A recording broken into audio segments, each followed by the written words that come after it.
Bien, entonces ya hemos iniciado la grabación de la sesión del día de hoy. Hoy tenemos una clase cortica de 1 hora, pero la idea es explicar algunas de las herramientas que puede que necesiten ustedes para la elaboración de la tarea número 9, que es una tarea de programación manual en código G. ¿Ok? Entonces ahí de pronto, para los que lo leyeron y de pronto han intentado hacer algo, pues de pronto algunos se han confundido con el tema de la compensación de la herramienta. Entonces aquí quiero aclarar esa parte, cómo es el tema de la compensación de herramienta, cómo se utiliza y principalmente para qué funciona. Bueno, lo primero hay que decir es que existen dos tipos de compensación que se pueden hacer en una máquina herramienta. Tenemos compensación por longitud y tenemos compensación por diámetro. Esos son los dos tipos principales que podemos tener. ¿Qué es la compensación por longitud? La compensación por longitud, como ven ustedes ahí en pantalla, se debe a que no todas las herramientas, bueno, de hecho generalmente lo vamos a encontrar, que todas las herramientas tienen diferente longitud. ¿Ya? Tenemos unas que son más largas, otras que son más cortas. Y cuando se referencia entonces un programa, digamos, va a trabajar un programa, el programa nuevamente uno asume que la referencia es la posición, digamos, o la punta de la herramienta. Pero en la máquina, cuando ya yo llevo eso a la máquina, el asunto es diferente, porque como les decía, cada herramienta tiene una longitud diferente. Entonces, es necesario indicarle dentro de la máquina, normalmente se hace en el control, cuando se carga cada herramienta en memoria, se especifican esos parámetros. Pues, generalmente uno, ya dependiendo de la naturaleza del control, si quieren ahorita lo vemos en el caso de nuestro simulador, el Fagor, simulador Fagor, pues van a ver que hay una serie, digamos, una biblioteca, digamos, de herramientas que generalmente el operador, digamos, carga la herramienta y genera esa información para que una vez el control, digamos, cargue la herramienta o ya monte la herramienta en memoria para el programa, ya tenga en cuenta esa compensación y desplace el eje Z la distancia necesaria para que la herramienta trabaje correctamente. Entonces, generalmente hay una herramienta que se conoce como la herramienta de referencia, ¿ya? Normalmente la herramienta número 1, pero dependiendo de los sistemas, dependiendo de la máquina, digamos, eso puede variar. Por ejemplo, en sistemas que trabajan con seteador de cero o con palpador para setear el punto cero, generalmente la herramienta de referencia es el palpador, es decir, es la que tiene la longitud de referencia y todas las demás se calibran en función a esa herramienta de referencia. ¿Okay? Entonces es muy importante ya más que todo para la operación de la máquina que opere correctamente. Imagínense que yo tengo una herramienta seteada, pero no ingreso correctamente la compensación por longitud y la herramienta, bueno, el menos peor de los casos es que la herramienta sea más corta. Si la herramienta es más corta, pues simplemente ella va a cortar más arriba, ¿verdad? Pero ¿qué pasaría si la herramienta es más larga de lo que originalmente estuviera seteada la herramienta de referencia? ¿Qué pasaría?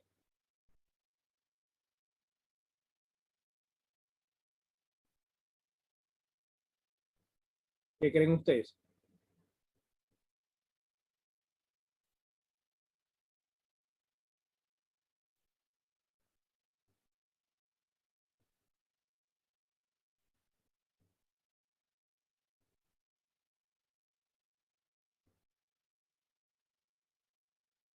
Aquí normalmente lo que va a pasar es que si la herramienta es más larga, pues va a terminar cortando de más, va cortando a mayor profundidad de la que está inicialmente programada.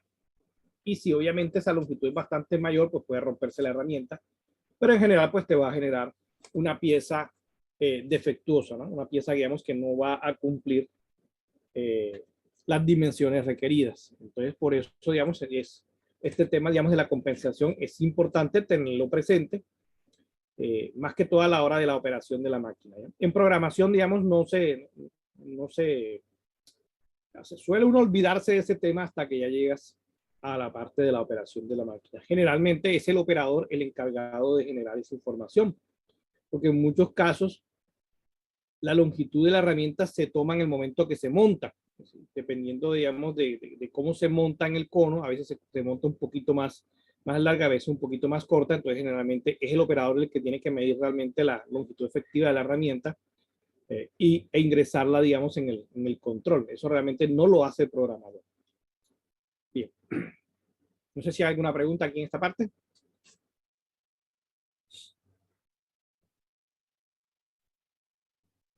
Es decir, esta operación de compensación de longitud normalmente se hace cuando se hace el cambio de la herramienta. Y en algunos controles hay códigos adicionales para agregar la compensación, una compensación adicional que uno quiera agregar. Bien. Vamos a hablar de algo también que vamos a encontrar en muchos controles que hacen de manera casi automática, y esto es algo que viene desde el comienzo de la generación de los códigos G, que se conocen como los ciclos enlatados. Los ciclos enlatados generalmente se utilizan para hacer operaciones que son muy comunes, se utilizan con mucha frecuencia en las máquinas de herramientas, y que generalmente, como se utilizan bastante, a través de estos ciclos se puede programar el ciclo, hacer varias veces la misma operación, y con esto podemos ahorrar bastante escritura de código G. Muchos de estos ciclos son, por ejemplo, ciclos de traladrado, ciclos de roscado, pero también hay muchos otros ciclos, por ejemplo, hacer bolsillos. Los bolsillos son los vaciados de material. Por ejemplo, hay bolsillos circulares, hay bolsillos rectangulares, hay bolsillos con diferentes formas. Depende mucho ya del control de la máquina. Entonces, generalmente uno tiene que referirse al manual de la máquina para ver qué ciclos enlatados son los que admite el control de la máquina. Generalmente los que uno suele ver en la teoría son los ciclos de taladrado, que son los más comunes, los que más vas a encontrar, digamos, en la mayoría de los controles, lo admite la mayoría de los controles, y es el que genera generalmente, digamos, el código, cualquier software CAN, donde tú vas a hacer operaciones de taladrado, generalmente te las crea como ciclos enlatados directamente. Este, por ejemplo, en el ciclo enlatado, digamos, lo que hace es que se comprimen todas las operaciones del ciclo. Por ejemplo, en este caso, un ciclo de taladrado, generalmente primero tienes un movimiento rápido hasta una altura de seguridad, hasta el plano, digamos, un plano de seguridad. Luego de ese plano de seguridad ya vienes, la herramienta empieza a entrar a velocidad de avance, a un avance determinado, hasta cierta profundidad. Puede que se haga en una sola pasada o en varias pasadas. Eso lo establece la configuración del ciclo. Y viene, digamos, en la retracción de la herramienta a través de la distancia de seguridad y luego, digamos, a la salida. Eso es lo que comprende el ciclo. Todas las operaciones, digamos, intermedias que se necesitan para hacer la operación. Y luego ese ciclo se puede repetir en tantas posiciones como uno quiera. Entonces, digamos, eso te ahorra bastante escritura. Veamos un ejemplo a continuación. Supongamos que yo voy a hacer esos 3 agujeros que están ahí en una placa rectangular en cada una de las 3 posiciones. El agujero B está en las coordenadas 25-35, el agujero C está en las coordenadas 55-50 y el agujero D está en la coordenada 75-70. Y los 3 agujeros tienen los mismos parámetros de taladrado. ¿Ok? Entonces, ¿qué es lo que se hace? Si se dan cuenta, el ciclo sin... el programa completo sin ciclos enlatados incluiría todos los movimientos. Por ejemplo, ir 0-0, movimiento rápido hasta la coordenada 25-35 sobre la superficie del material Z2, a esa altura de seguridad 2 milímetros por encima del material. Luego pasa a la línea 15, que en este caso sería ya ir en profundidad de avance, 125 milímetros por minuto, hasta la profundidad final, que sería menos 18, digamos, para perforar la placa. Fíjense que le pones menos 18 a pesar de que la placa tiene 15 para que la broca pueda entrar completamente y dejar el agujero despejado. Si le pongo menos 15, la broca apenas va a tocar la superficie del otro lado y el agujero no va a quedar completo, ¿no? Entonces ya se imaginarán que el montaje de esta pieza no lo puedo hacer encima de la mesa directamente de la máquina de herramienta porque le voy a hacer un hueco a la mesa. Ya tengo que tener un montaje, digamos, dejarle como un espacio libre para que la broca pueda salir y no dañe nada. Y en la línea 20 ya haría un movimiento rápido de retracción, que es el G00, Z2, para levantar hacia otra vez altura de seguridad, 2 milímetros por encima de la pieza. y luego sí paso al otro agujero. Entonces repito la misma operación. Otra vez, entra, retrae, pasa al siguiente agujero, entra, retrae. Fíjense la cantidad de líneas que hacemos. En este caso, vamos de 15 en 15, pero llego hasta la N65, ¿no? Bueno, vamos de 5 en 5. Entonces, digamos, tengo, por decirlo, un buen número de líneas en este caso. Fíjense, en este caso, el segundo listado de código sería a través de lo que se llama un ciclo enlatado. En este caso se utiliza un G81, que es un taladrado simple. Entonces, cuando tú ves un G80, G81, es el ciclo de taladrado que estamos viendo. Entonces, en este caso, G81 es un grupo de funciones o de ciclos enlatados que se activa automáticamente apenas se invoca esa función preparatoria. Entonces, el resto de las letras que aparecen ahí son la información que yo necesito para generar esa función. Entonces, las primeras dos obviamente son las coordenadas donde yo voy a hacer el primer taladrado. En este caso son las coordenadas 25, 35 del primer agujero. Z-18, ahí está la profundidad. En este caso, R2 me da la distancia de seguridad. Ya el R en este caso especifica distancia de seguridad y el F especifica el avance. Entonces, hasta que yo no invoque el G80, él no desaparece el ciclo enlatado. Es decir, las siguientes coordenadas que yo le dé, él lo que va a hacer es repetir el ciclo enlatado en esas coordenadas. Entonces, por ejemplo, la siguiente coordenada simplemente le voy a decirle 55, 50, que es repíteme el ciclo en esa coordenada. 75, 70, repíteme el ciclo en esa coordenada. Si cada coordenada que yo le dé, él me va a seguir repitiendo el ciclo hasta que yo detenga el ciclo enlatado con un G80. Entonces, generalmente uno va a encontrar los ciclos enlatados, un G8 lo que sea, generalmente siempre empiezan por 8, y cierran con un G80, que es el que, digamos, cancela el ciclo enlatado y ya te permite salir de ahí y seguir programando de modo tradicional. Entonces, la principal ventaja, como ven ustedes, del ciclo enlatado es que te ahorra mucha escritura de código. Generalmente esto, obviamente, se creó pensando en programación manual, aunque, vuelvo y lo repito, muchos programas de CAM generan ciclos enlatados para la mayoría de las operaciones que son de este tipo. Los taladrados generalmente te lo genera con ciclos enlatados, aunque a veces él te pregunta si lo quieres ciclo enlatado o si lo quieres en código simple, así como aparece ahí. Obviamente en código simple te va a quedar más largo, ¿no?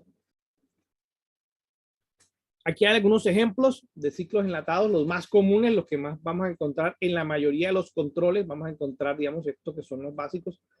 No garantizo que estén todos, pero por lo menos el G81, que es el taladrado sencillo, ese lo vas a encontrar casi que en todas partes. Ya G82 es contorneado, G83 es un taladrado, digamos, de profundidad. Generalmente se hacen varias pasadas y así sucesivamente. Hay, por ejemplo, contorneado, etcétera, etcétera. Y obviamente, como les decía, hay otros tipos de códigos enlatados, por ejemplo, para hacer cajeras circulares, para hacer cajeras rectangulares, para hacer, por ejemplo, un planeado de superficie. Mucha operación que se hace muy comúnmente en mecanizados, por ejemplo, tomar una superficie y hacerle un planeado, o sea, dejarla, digamos, lo más horizontal posible a nivel de máquina. Entonces, generalmente esos son ciclos que ya vienen enlatados, digamos, en el control.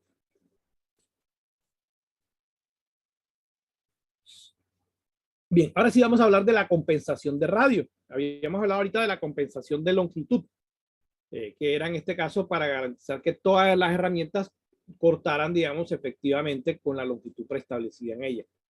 Pero también se puede hacer compensación de radio. La compensación de radio lo que hace también es un concepto pensado también para la programación manual, aunque en el CAM también tú puedes decirle al CAM que si tú quieres hacer tu programa con compensación o sin compensación. Lo normal, lo común cuando uno trabaja en CAM es trabajar sin compensación, es decir, trabajar con el código puro. Vamos a ver cuál es la ventaja de trabajar en compensación y trabajar sin compensación. Generalmente cuando uno va a programar una pieza, si por lo menos yo voy a hacer un contorneado, a diferencia de que yo vaya a hacer, por ejemplo, un taladro, un agujero de taladro, o voy a hacer otro tipo de cosas, la herramienta, o sea, hay que tener en cuenta el diámetro de la herramienta, porque dependiendo del diámetro de la herramienta, pues así va a quedar la superficie contorneada.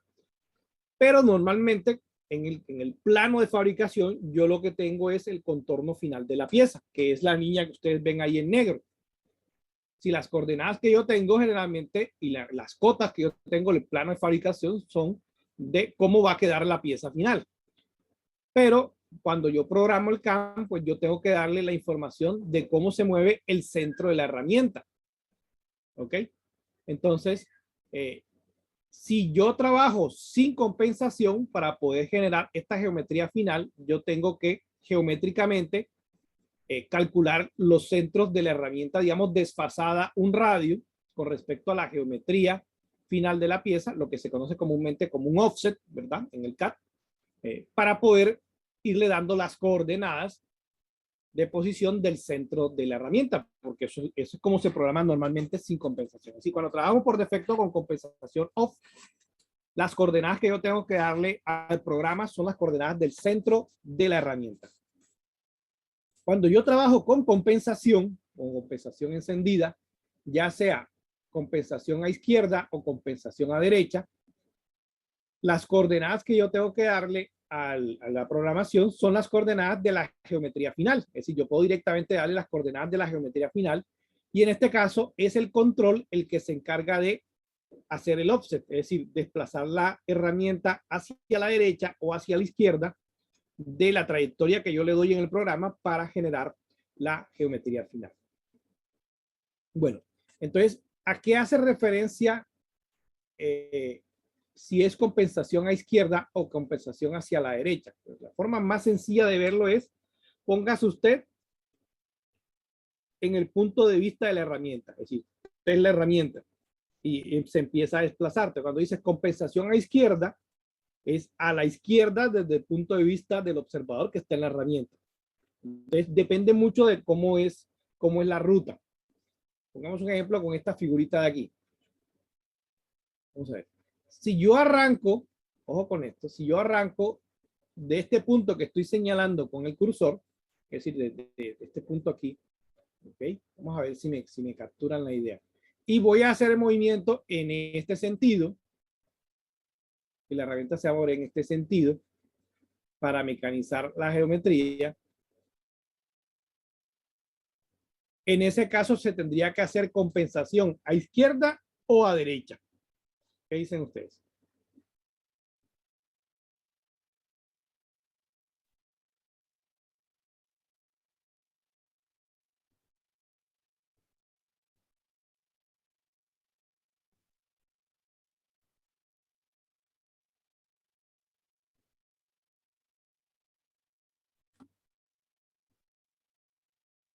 ¿Qué dicen ustedes? ¿Sería izquierda o derecha? En este caso, la compensación.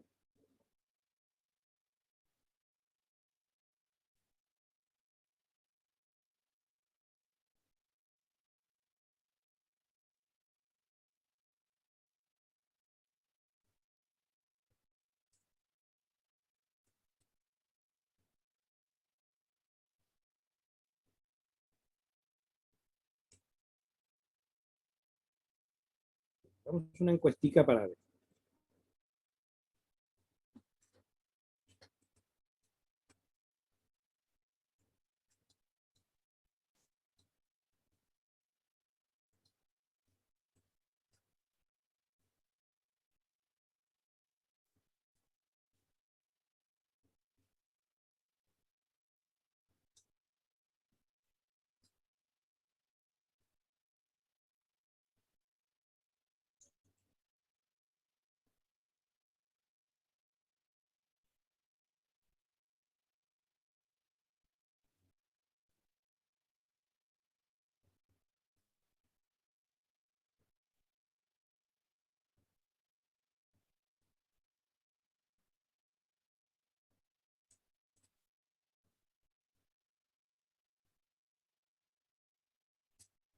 Vamos a ver. Para el ejemplo que he dado yo, partiendo con la herramienta del lado izquierdo, para poder generar la ruta, necesitaría usar un G41, es decir, compensación a izquierda, o un G42, es decir, compensación a derecha. ¿Qué creen ustedes?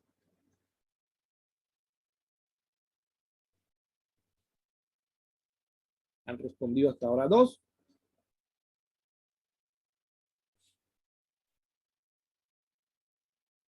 Tenemos 4 respuestas hasta ahora.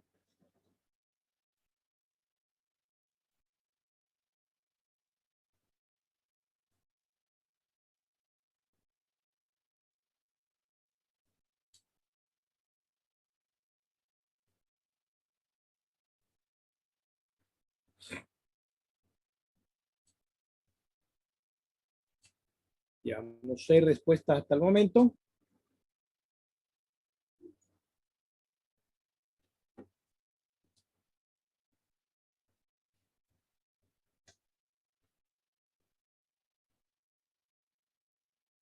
Nos queda un participante por contestar.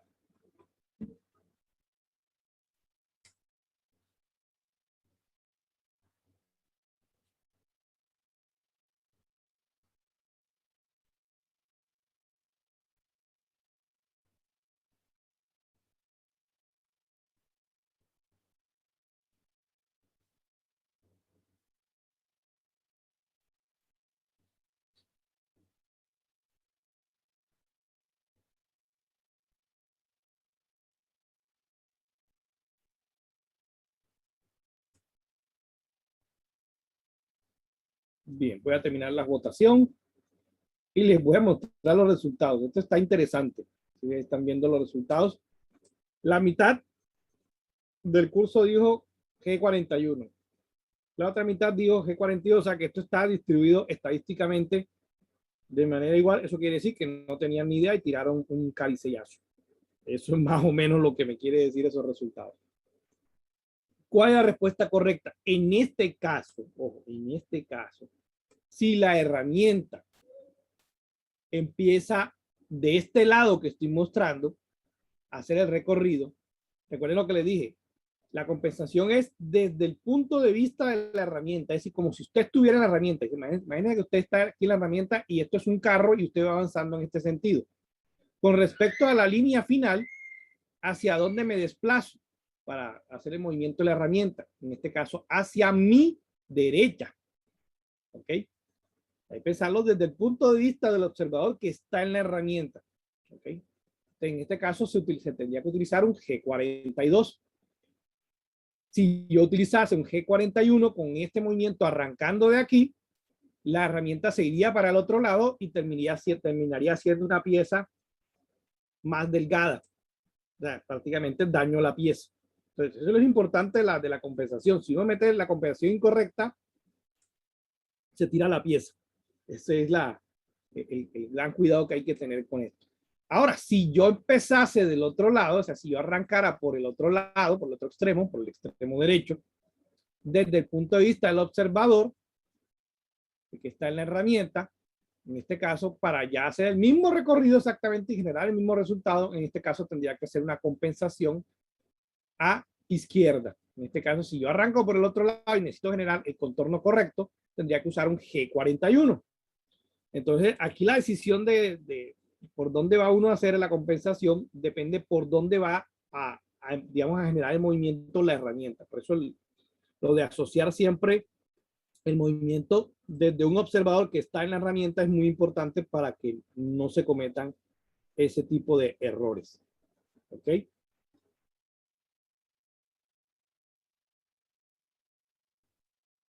Voy a dejar de compartir momentáneamente aquí.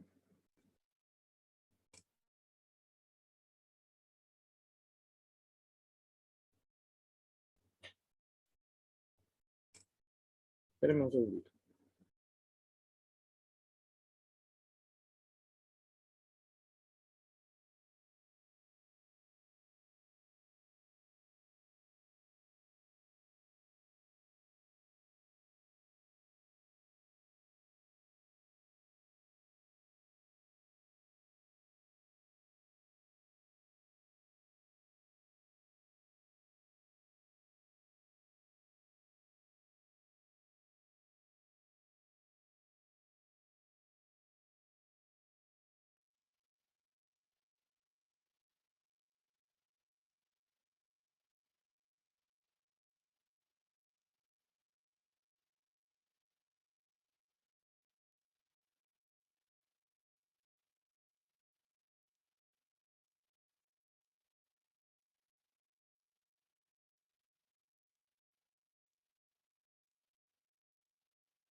Profesor, tiene muteado. Ahora sí, sí, estaba hablando con el micrófono apagado. Bien, gracias. Como les decía, aquí les estoy mostrando la tarea en este caso que deben desarrollar. Y por eso el propósito de esta sesión para dejar clara esa explicación del tema de la compensación. Entonces, en este caso, ahí tienen, digamos, todas las medidas básicas de la geometría para generar ese contorno. Eso significa que la herramienta debe mecanizar de tal manera que la pieza debe quedar con esas medidas finales. ¿Ok? Entonces, lo van a hacer de dos maneras. La primera es sin compensar la herramienta. ¿Qué significa sin compensar la herramienta? Como les he dicho, les toca programar manualmente la trayectoria del centro de la herramienta, en este caso, calculando ustedes manualmente, o si quieren, les puedo dar este truco, con la ayuda del mismo software CAD, te pueden hacer un offset al radio de la herramienta y pueden sacar las coordenadas que necesitan para hacer el programa sin compensación. ¿Okay? Ese sería un truco barato para hacerlo rápido. Si no, pues toca tirar a punta de geometría, ¿no? Que es como se hacía antes manualmente. A punta de geometría y haciendo los offsets para ir sacando las coordenadas. Eso sería sin compensación. Es decir, ese es un programa. Y dos sería usando compensación de herramientas. Entonces, dependiendo de por dónde empiecen ustedes a cortar, van a tener que escoger compensación a izquierda o compensación a derecha para hacer el mecanizado. ¿Correcto? Entonces, en el caso de compensación, pueden ir directamente a usar las coordenadas del perfil que se les está dando, porque en este caso, la compensación se encarga de hacer el desfase. ¿Está claro?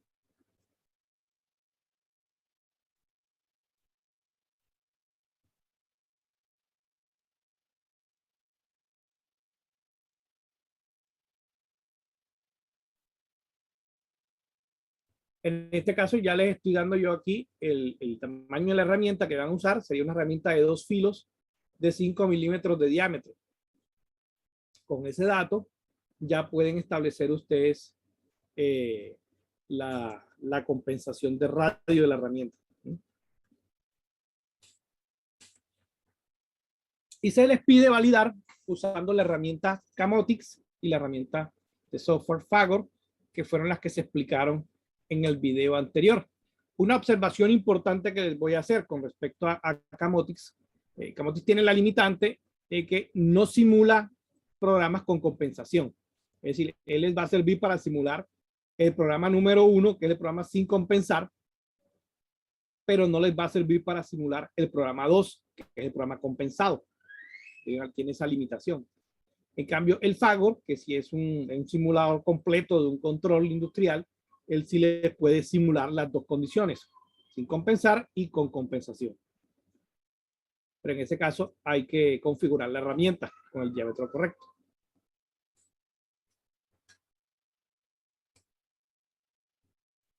En este punto quisiera preguntarles, aprovecharles para preguntarles si ya lograron entonces, siguiendo la guía del video anterior, de la clase anterior, bajar ambos programas e instalarlos en sus equipos.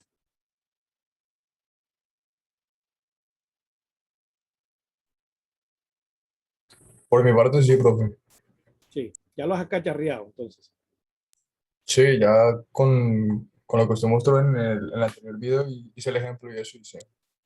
Ok, excelente. Esa es la idea. Y obviamente ya con esta tarea, pues ya la idea es que completen el cacharreo de los dos software para que los utilicen, en este caso, en lo que viene ahora, que es ya aquí en esta semana cerramos lo que es programación manual, programación a mano, y ya en la próxima ya entramos ya a usar el software de SolidWorks CAM, que nos va a permitir hacer programación CAM directamente ya de geometrías con mayor complejidad.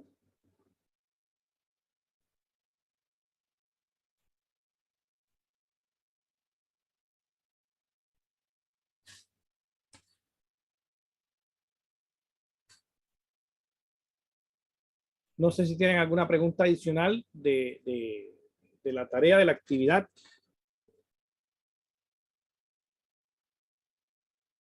Piensa que no les he dado parámetros de mecanizado, porque realmente como esto no se va a fabricar, pues ni les he dicho qué material está hecho, ni a qué velocidades va, qué avances. En este caso, ustedes asuman esas variables, los avances en este caso, y las velocidades de giro, porque realmente para efectos de simulación el resultado va a ser el mismo, porque realmente no se va a fabricar la pieza como tal, ¿no?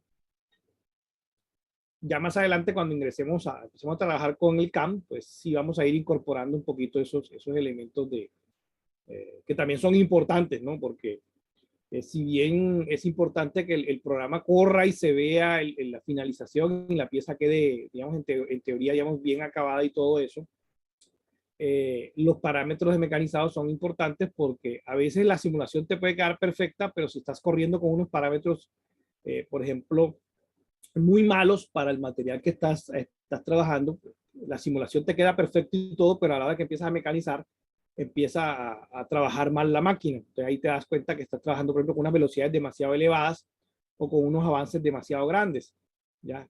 Y eso la simulación realmente a este nivel, hoy 2020, 2021, los software de simulación de mecanizados se han concentrado principalmente en simular geometría. No importa el avance, que tú le puedes poner unos avances bestiales al programa, él no te va a decir, hey, ¿qué te pasa? Porque estás metiéndole estos datos. El software CAM todavía no tiene esa capacidad de decirte que te estás equivocando en esa parte. Él te ayuda mucho con la geometría, pero en cuanto a la parte de parámetros, te da una guía, porque tiene base de datos, digamos, tiene librerías de materiales y con eso él te puede recomendar parámetros con los cuales empezar. Pero si tú le quieres meter un valor loco, un valor absurdo de avance o un valor absurdo de velocidad, pues él no te va a decir que no. Él simplemente lo mete en el código y lo corre. Entonces esa es la parte que hay que tener cuidado cuando se trabaja con CAM, la parte de los parámetros, porque esa parte de la simulación no te va a detectar esos errores en la simulación. No sale. Y ahí es donde realmente uno la única manera ya de verlo en la práctica, ahí sí ya es cortando. Esa es la única manera de ver si los parámetros que escogimos si funcionan o no funcionan en la práctica. No sé si hay más preguntas en esta parte. Profe, entonces ponemos una velocidad parecida a la que mostraron los ejemplos. Sí, pues se puede colocar en este caso, pues, como es a nivel de simulación, puedes coger velocidades relativamente bajas. Es 100 milímetros por minuto, 120 milímetros por minuto, eso sería digamos, un avance bajo. Velocidades de usillo también puedes poner bajitas, 2000, 3000 RPM, porque igual, como les digo, no lo vamos a llevar realmente a la práctica este programa como tal. Ya cuando uno vaya pensando en hacerlo, llevarlo a la práctica, pues sí, ya hay que ir revisando la información o documentándose en función del material que yo voy a cortar y la herramienta que tengo, pues qué parámetros de corte son los más adecuados.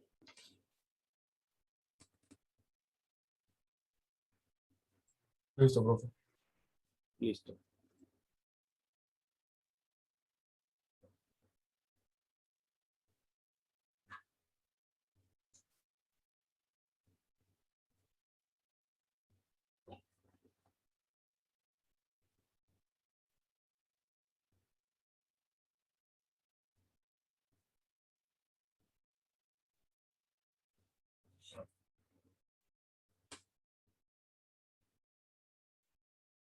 Aquí en el otro computador que tengo, quería mostrarles un poquito más los programas ya instalados para aquellos que de pronto todavía no los han hecho. Tengo aquí un problemita porque se me ha desconfigurado el mouse y no los quiere reconocer. Bueno, quería mostrarles esto aquí. Bueno, ahorita se los muestro. En simuladores de máquina, voy a dejar de compartir esto porque realmente el mouse no me está funcionando muy bien. En simuladores de máquina hay muchos, la mayoría son de pago, y esa es una de las, es decir, los más potentes generalmente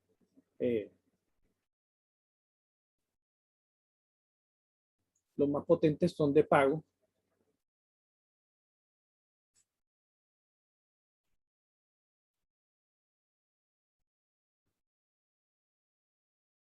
Pero cada vez, digamos, se van volviendo más comunes simuladores abiertos y simuladores gratuitos.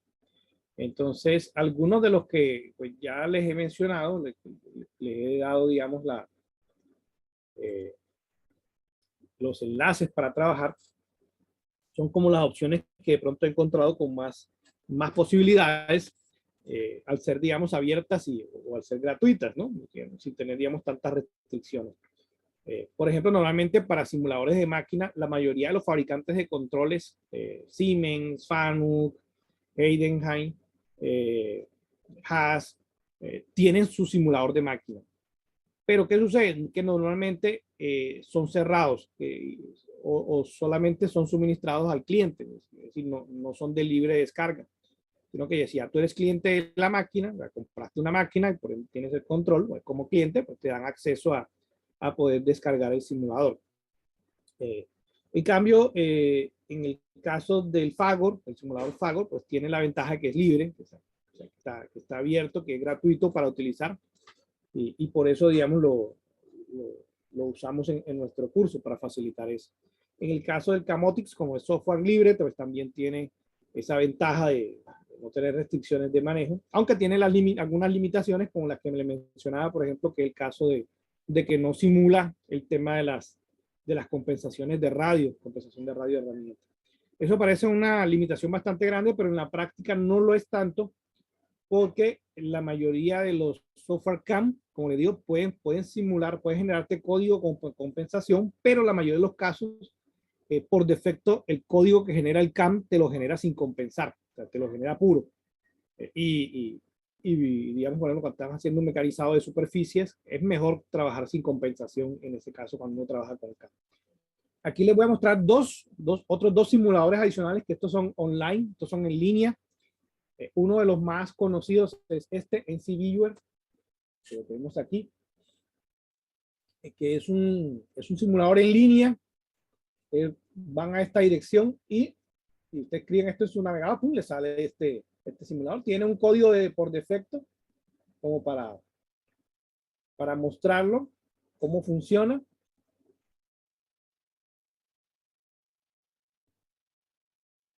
En este caso vamos a descargar, digamos, el archivo de muestra, que en este caso aquí está el archivo de muestra. La principal limitación de yo puedo ver el código, lo puedo simular. En este caso, ploteo completo. Y lo puedo, digamos, animar. Pero en este caso, el tipo de simulación que hace él es lo que se conoce como un backplot. Un backplot no simula en sólido, sino que lo que te muestra son trayectorias de herramientas. Es decir, lo que te va a mostrar son todas las curvas, todas las líneas por donde va a pasar la herramienta en la medida que te va mostrando el código. En la medida que el código va corriendo, él te va mostrando por dónde va pasando la herramienta en ese momento. Entonces te sirve, por ejemplo, para detectar cualquier error grueso de simulación, pero no te va a mostrar cómo queda la pieza final. Así, no hace simulación en sólido como tal. Pero es totalmente en línea. Básicamente tú puedes coger el código que tengas, pegarlo en la ventana y correrlo y ver cómo se mueve. También te puede ir mostrando en este caso, por ejemplo, las coordenadas, como si fuera la máquina herramienta, movimiento de coordenadas.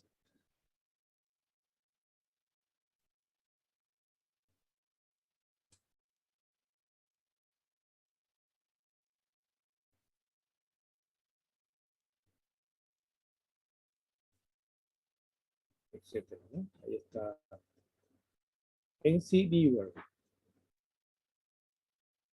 No hay que descargar nada, no hay que instalar nada, totalmente en línea. Esa es una de las grandes ventajas que tiene este visualizador. La principal limitación es solamente para hacer backplotting, solamente para mostrar trayectorias. Otro que he encontrado por aquí recientemente es este, que se llama, este también es un simulador de tipo backplot. Puedes cargar tu código aquí directamente, simularlo. Voy a abrirlo en una ventana nueva.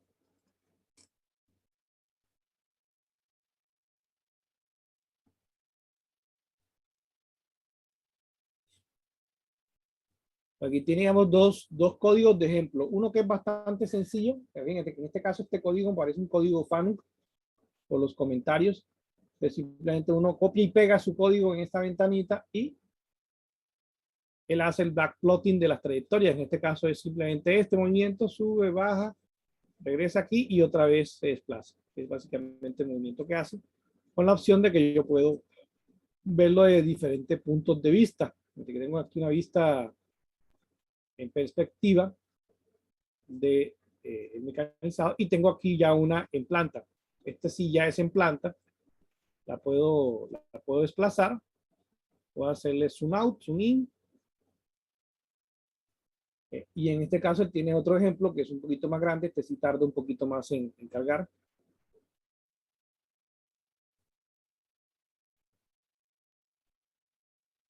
Donde en este caso esta gente se tiraron todo el calendario maya en CNC. Eso es un poquito más pesado. De hecho, aquí ya lo tengo completo.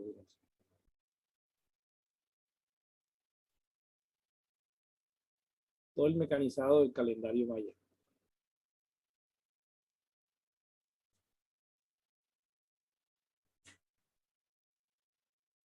Claro que son contornos bastante sencillitos, sí, son contornos 3D.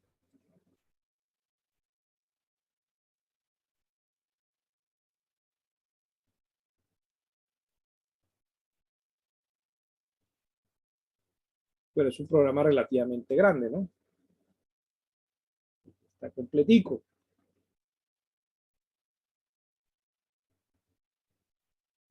Bastante pesado.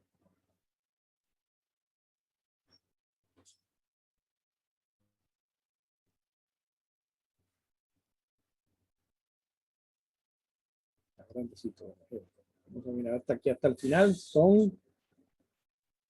Está de uno en uno, así que en este caso son 223.856 líneas. Está chévere. Obviamente este tipo de programas no se hacen a mano. Ya esto hay que hacerlo en un CAD.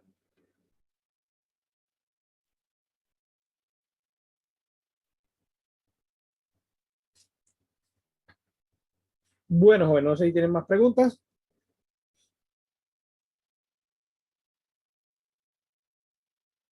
Entonces vayan trabajando esta tarea, la tarea 9, para que vayan haciendo, digamos, el ejercicio, ya saben, sin compensar. Háganlo primero sin compensar y luego sí lo hacen compensando la herramienta. ¿Sí? Y en este caso generarían dos códigos. Y verifican ambos códigos utilizando el simulador Camotix y el simulador de máquina, el simulador Fagor. ¿Okay? Eso sería, digamos, básicamente lo que tendrían que trabajar, como en laboratorios anteriores, talleres anteriores. Dura 3 horas el mecanizado. El de este ejemplo, bueno, sí, el simulador generalmente calcula los tiempos de mecanizado en función de los avances que están programados en la máquina. Entonces, si realmente uno lo ejecuta con los parámetros mecanizados que tiene ese programa, dura 3 horas aproximadamente. Puede que dure un poquito más, porque a veces uno, pues no se tienen en cuenta los tiempos de cambios de herramientas, si hay cambios de herramientas, ese tipo de cosas, pero generalmente la mayoría de los simuladores te dan una muy buena estimación del tiempo de mecanizado.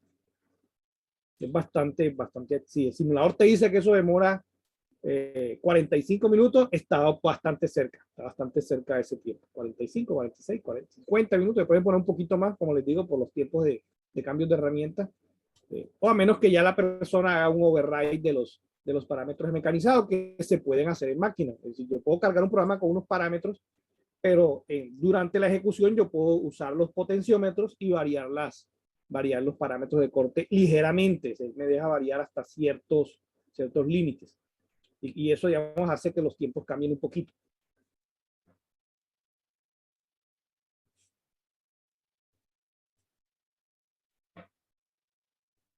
Hay programas de mecanizados más largos. Hay programas mecanizados que, por ejemplo, el mecanizado de moldes son programas que pueden durar muchas más horas, 12 horas, 20 horas, son programas que duran mucho tiempo porque generalmente son, dependiendo de la complejidad del molde, los detalles son a veces muy finos, son mucho detalle, y muchas pasadas para poder, digamos, llegar muy cerca al acabado final.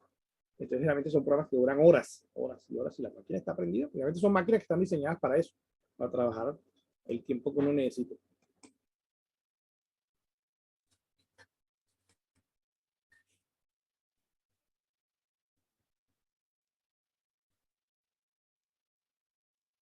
Bueno, jóvenes, entonces dejemos aquí, quedamos pendientes para el próximo martes, vamos a empezar a trabajar entonces con el software SolidWorks CAM.